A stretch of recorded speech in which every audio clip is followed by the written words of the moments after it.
Ganito, sulat mo dyan. Pagkatapos ng test, nakalimutan mo na. Bali wala, di ba? So education is not about tests. Education is about learning. At hindi lang learning, it is learning how to think. History is not just stories, history is about thinking.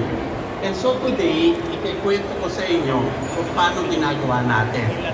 Since wala tayong oras mag-drawing dito, papakita ko lang sa inyo mga drawing ng mga estudyante ko.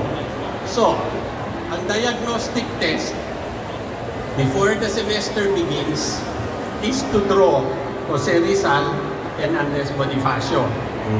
College ito tingnan mo mga drawing nila. Ayan, diba? Kasi si Rizal nasa piso. Yung mga iba, ganyan. Alam mo yung mga iba, ngayon ko rin nakikita paano sila gumagawa. Wala nang gumagawa ng kasi may pencil, kakaskasin nila yung coin, hindi na nila ginagawa.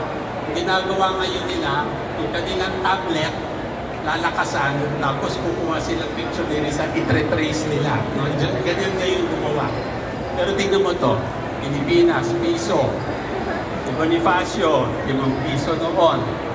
Tapos si Bonifacio nilagay sa 10 piso. Kasama niya si Mabini. Ang nagdrawing ng mga tao, si Mabini, hindi si Bonifacio. Hindi na alam. Pero tingnan ninyo ito. May piso, ayun, may tao, nagkaskas doon, si Bonifacio, tumatakbo. Pero ito yung pinakagusto ko. Tingnan mo to. Oh, last photo of Andres Bonifacio, wrong spelling pa, di ba?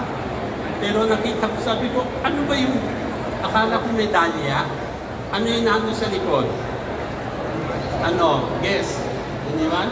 Tama ng bala. Di ba? So nakaganyan. 3 bala. 2 version natin kung paano namatay si Bonifacio. Una, binawa ito 1886. Papunta siya sa kaibigan niya, si Ferdinand Blumentritt. Sabi niya, nakukusan ako ng litrato Nagdodrawing ko na lang sarili ko. Sabi niya, pagpunta mo sa train station, hanapin mo yung taong kamamayan ka mamaya.